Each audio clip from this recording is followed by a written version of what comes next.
My name's Roger Wade. I'm the guy at the centre of this shirt scandal. Basically, Brighton banned me and threatened me with a lawsuit for wearing a Palestine shirt. I thought I'd just record this video because I've read a lot of sort of misinformation out there, and I just thought it was important to get the true facts out there. I mean, the first thing I've got to say is I really did not don't welcome this spotlight. I never wanted this argument with my football team. I'm a massive fan of Brighton Hove Albion. I moved to Brighton 20 years ago, more than 20 years ago, and since then I've been a big Brighton fan. I've been a season ticket holder for the past 10 years. I've worked closely with the club. I actually regarded Paul Barber, the CEO, as a friend, and he was my next door neighbour for more than 10 years. I hosted Brighton Hove Albion at Box Park Wembley, where I was the CEO and founder of Box Park. I actually even helped design the new terrace fan park at Brighton Hove Albion. So today I thought I had an excellent relationship with Brighton Hove. Um, so look, the first thing to get out of the way is why did I wear the shirt in the first place? And I wore the shirt in the first place because I find it really difficult, sort of as a father, watching innocent children being killed in Gaza, and I wanted to wear the shirt in sympathy with the victims of Gaza and what I regard as the ongoing genocide that's going on in Gaza. So, and the week before, I saw in the UEFA Super Cup, which Spurs were in against PSG, that UEFA unfurled a big banner that said, "Stop killing children, stop killing civilians." So I thought it was going to be okay to wear a shirt in support of the victims of the genocide. So I went onto Amazon and I just put in Palestine football shirt, and this was it. And it arrived a few days later, and I wore it to the first game of the season at Brighton and Hove. Um, I was obviously aware that the issue might be sensitive to some people, but so in the hospitality area, I kept my shirt covered at all times. There's a lot of misinformation out there that I'm not allowed to wear a replica shirt in the hospitality area. That is incorrect. I actually sit in the dugout pub area, and in that dugout pub area, you are allowed to wear replica shirts. I don't sit in the formal 1901 club. So let's get that out there for all of those people saying, "Oh, but he wasn't allowed to wear a shirt in the hospitality area." That's a load of rubbish. I was allowed to wear a shirt, and anyway, I kept it covered at all times. So when I arrived at the game, I went into the hospitality area. I had a shirt jacket on over the top of the shirt, got it all buttoned up. I was hosting a guest, um, and I took my seat at the ground. And when I took my seat at the ground, I took my shirt off and had a photograph of myself with the pitch behind, first game of season. And I was going to put a post up saying, "Welcome to Brighton," something like that. And then I took a seat, and that was it. That's all I did. At half time, I went back to the dugout pub area. And immediately that I walked into the dugout pub area, I was approached by a steward. And I heard the steward say something along the following lines: "We've located the individual and we are escorting him outside." And he had body worn camera on, and there was one or two guys there, and there was more later on. Anyway, he came up to me. He asked me to go outside to have a chat with him. And I said to him, initially, I was following him. I had my shirt buttoned up. at the time. So I was following it and I stopped because I'm in the hospitality business. And in hospitality, it's standard practice when you're exiting somebody from your venue that you try to get them to come outside quietly. So I said to the steward, um, if you need to speak to me privately, there's plenty of private areas here within the dugout. Let's speak there. Let's speak here. There was loads of areas, and that can be evidence with the body cam camera that they wore. You'll see that there's loads of like booths there that you can sit really privately and have a conversation. But no, they didn't want to do that. They wanted me to go outside the dugout area. And at that point, and when they said no, we want you to come outside, I started recording and I unbuttoned my shirt, and that's the recording that you see. And when you're watching that recording, I constantly ask the steward, why do you want me to go outside? What is it I've done? And he was so reluctant to reply. And in the end, he eventually says something because of your behavior when you went out on the pitch. And the only thing I did when I went out on the pitch was have a photograph, unbutton my shirt, have a photograph of myself with a Palestine football shirt, which I understood not to begin against the rules of Brighton Hove Albion or the Premier League. So it just begs that question: why did they come up to me? And I've been a season ticket holder for 10 years. I've never had a steward escort me outside. So the only reason they were escorting me outside was because of this shirt. That's it, you know. So the club have been disingenuous when they said I wasn't banned for wearing a Palestine shirt. I was banned for not following the steward's requests. But my point was it wasn't a reasonable request. It felt discriminatory. Imagine if you were turning up and you were a person of color and you were in that area and just from nowhere they said, can you come outside with us, sir? And you go, well, why do you want me to go outside? And they don't give you a reason. It's fair to say you don't have to go outside, you know.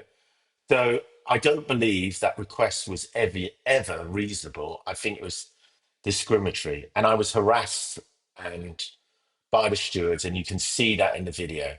So anyway, they said to me, "Look, we're going to stop you coming back to your seat." And I went, "Well, you know, unless you know," I said, "unless you're going to physically stop me, I'm going to go back to my seat. I've not done anything wrong." But they went to block the entrance. I went to another entrance. Took my seat. I covered up my shirt again voluntarily. And I want to stress that all they ever needed to do was say, "Look, Mr. Wade, can you just cover your shirt?" And I would have done it.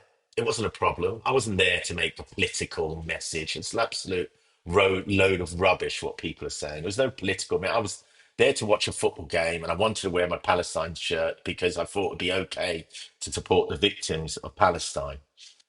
Um, when I took my seat at the ground, I expected to be ejected, but I sit right in front of the press area, so they didn't eject me. I sat quietly. I actually wrote a message during the second half to Paul Barber on WhatsApp, who was a friend of mine, or I considered a friend of mine, and said, "Paul, I've been really harassed by the staff for the second half. I think the way I've been treated is awful. Can you look into this for me?" Anyway, I decided not to go back to the dugout area in after the match, where normally I would go back for drinks. I just left because I thought, you know what, I can do without the hassle.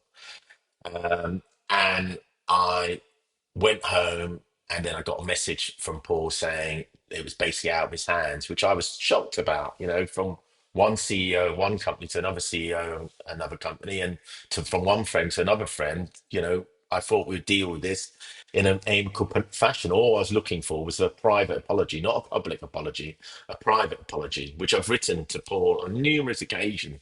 That's all I wanted. And just clarification about the wearing of Palestinian shirts, and that did that include the wearing of Israeli shirts, then, for instance, or Ukrainian shirts? Um, Anyway, he said I had to write a formal complaint. I wrote a formal complaint. It's all documented on the social media, and I'll be frank, I expected to just get a apology, and the next minute I received an email, and I basically was informed that I was receiving a 5 match ban. And even after the 5 match ban, I would have to appear like a child in front of a board and sign a behaviour form as though I was like a naughty little child for daring to stand up for the victims of Palestine. And um, I again wrote to Paul, said, Paul, look, you know, I'm going to have to defend myself, and I'm going to have to go to the media on this if you're actually banning me. I think this is disgraceful that I've been banned just for wearing a shirt, a Palestine shirt, and no response. And then I put out a social media post, and you can see what else has happened. Okay. And I basically put things out on social media and just told my side of the story. Um, I was then threatened with a lawsuit from the Brighton legal department. And the lawsuit was basically quite a frivolous lawsuit. I felt they were just deliberately trying to bully me. They said that I didn't have the permission of the steward to film him, which I believe to be incorrect. That if you're being harassed by um, a member of staff from Brighton Hove area in a public area or a public setting, should I say, you're more than entitled to video them in the same way that he was videoing me. Um, and and they also said that I was something along the lines of that it was inaccurate. I was banned for wearing the shirt. I was banned for not following the orders of the steward. But that's ridiculous. The I asked why I was being asked to leave the hospitality area, my guest, and they wouldn't give me a reasonable reason. So why should I go? That was not a reasonable request. So it was just being disingenuous. Um, they then wrote a statement on their website about which was directly aimed at myself, which was and the social media furore that was happening, which said that they were following Premier League rules. I've written to Richard Masters, the CEO of the Premier League. I've checked their sites. My advisors have checked their sites. There's nothing that specifically bans the wearing of football shirts or Palestinian football shirts or football shirts from area of conflicts in football stadium. So again, I challenged Brighton Hove Albion to evidence that. I think that there is no public guidelines that are available that says that. So how would I know that to be a guideline if it's not written anywhere? But we've not been able to find anything. I've also written, as I said, the Premier League. So again, I think that was inaccurate. And for some reason, again, they were being disingenuous, and they said that to date no one's been banned for wearing a replica shirt. Well, I was banned. They're trying to pretend it's because I didn't follow the steward's orders, but the steward's orders were to go outside because I was wearing a Brighton shirt, a Palestine shirt. Okay, so look, this really begs a serious question because it's not about me. It's not about whether I've been banned. Because to be frank with you, I love Brighton Hove Albion. Like many of the supporters that may be watching this video, the last thing I want to do is bring my club to raise this matter in my club. But you know what? I've got some serious questions to ask, and the questions are if UEFA can support Palestinians and have a banner, UEFA Super Cup, saying stop killing children, stop killing civilians. Why can't I wear a Palestine shirt in sympathy for the innocent civilians that have been killed in Gaza? If the UK government recognise and FIFA recognise the state of Palestine or will recognise the state of Palestine in terms of UK government, Why can't I recognise the state of Palestine? Um, if we can take a knee, this people go, oh, we want to keep politics out of football. No, you want to keep the politics that you don't like out of football. Because we take a knee for racism for years. Why can't we stand up for the genocide that's happening in Gaza?